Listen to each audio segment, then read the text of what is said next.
Welcome to our deep dive into the dark side of the food industry.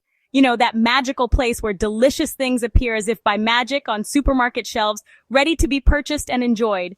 Except, as we're about to find out, sometimes those delicious things are anything but. Today, we're unmasking the world of food fraud and revealing the shocking truths behind some of your favorite foods.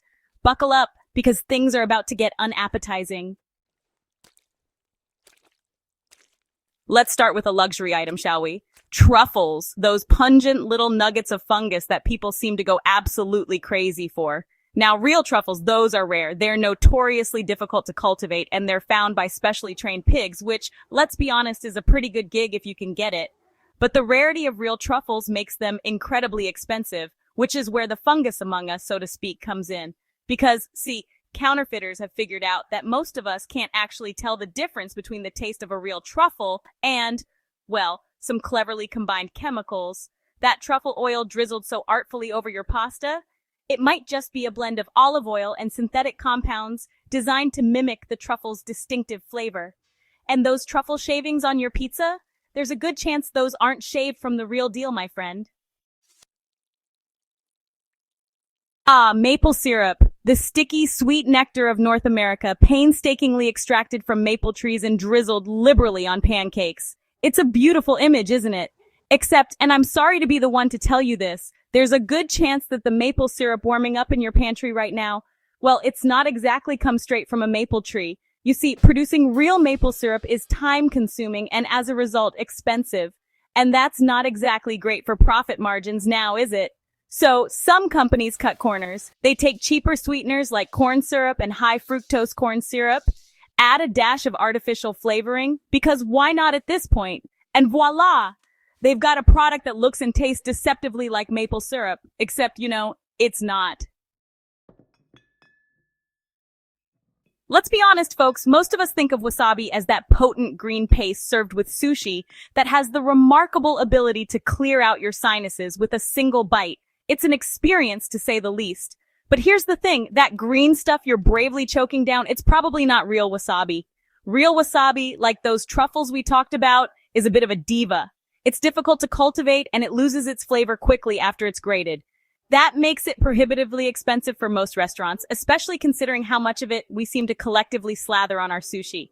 So what do they use instead? A mixture of horseradish, which, let's be honest, is no stranger to sinus clearing itself mustard.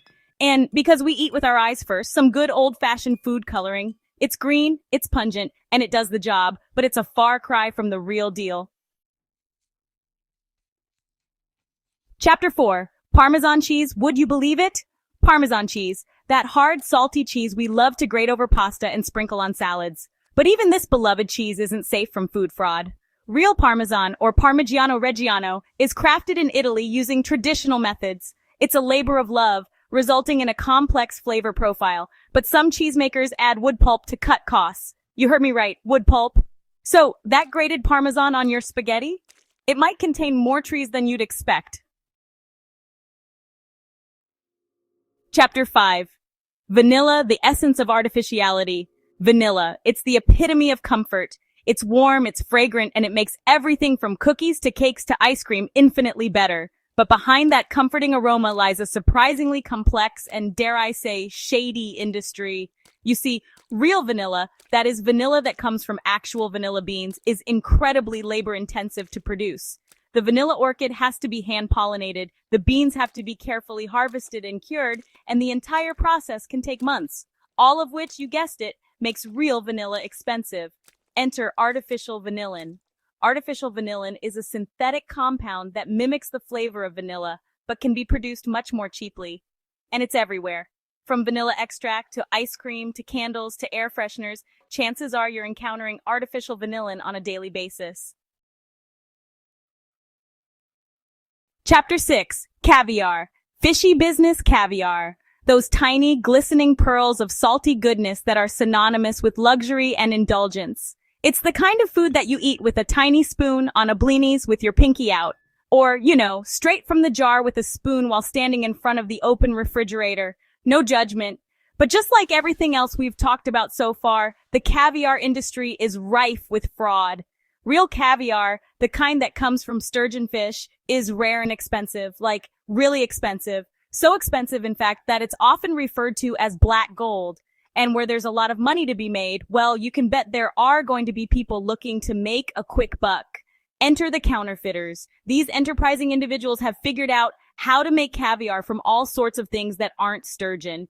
Things like other cheaper fish eggs, things like seaweed, things like, and I'm not making this up, gelatin. Chapter 7.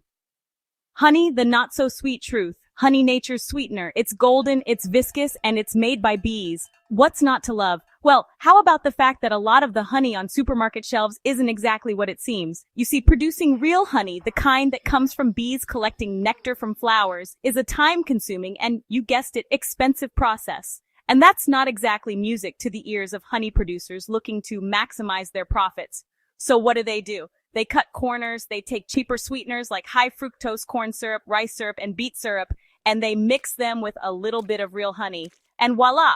They've got a product that looks and tastes like honey but costs a fraction of the price to produce.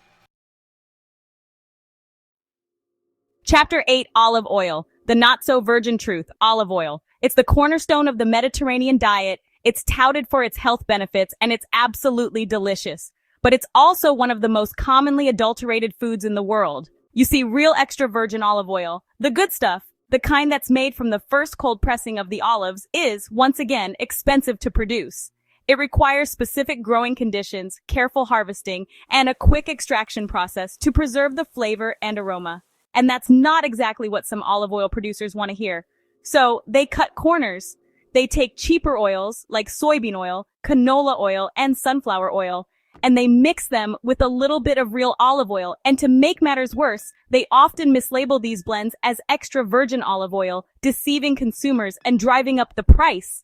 It's enough to make you want to reach for a bottle of ranch dressing instead. Chapter 9, Wagyu beef. Where's the beef actually from? Wagyu beef. It's the Rolls-Royce of beef. It's known for its rich marbling, its buttery texture, and its eye-watering price tag. But here's the thing. A lot of the Wagyu beef being sold in restaurants and supermarkets isn't actually Wagyu beef. At least, not entirely. You see, real Wagyu beef comes from specific breeds of Japanese cattle that are raised under strict conditions. These cows live pampered lives, with some even enjoying massages and classical music. Okay, that last part might be a bit of an exaggeration, but you get the point. Producing real Wagyu beef is an art form, and it's reflected in the price. But that hasn't stopped unscrupulous meat producers from trying to cash in on the Wagyu craze. They take cheaper breeds of beef, sometimes even crossbreeding them with Wagyu cattle, and they market them as Wagyu or Wagyu-style beef. Chapter 10. Coffee. Wake up and smell the fraud coffee, the lifeblood of millions. It's the warm hug that gets us out of bed in the morning, the afternoon pick-me-up that helps us power through the day. But even our beloved coffee isn't safe from food fraud. Real coffee is subject to market fluctuations. Enter the adulterants: cheaper beans, chicory root, twigs, sticks, and even dirt. They're roasted and ground with the coffee, making them undetectable to the average drinker. Chapter 11, Saffron. The spice is not right, saffron. The king of spices. It's the most expensive spice in the world, prized for its vibrant color, its unique aroma, and its labor-intensive harvesting process. It takes thousands of hand-picked crocus stigmas to produce just a single ounce of saffron, which is why it's often referred to as red gold. But just like with everything else we've talked about, the high price of saffron has attracted its fair share of fraudsters.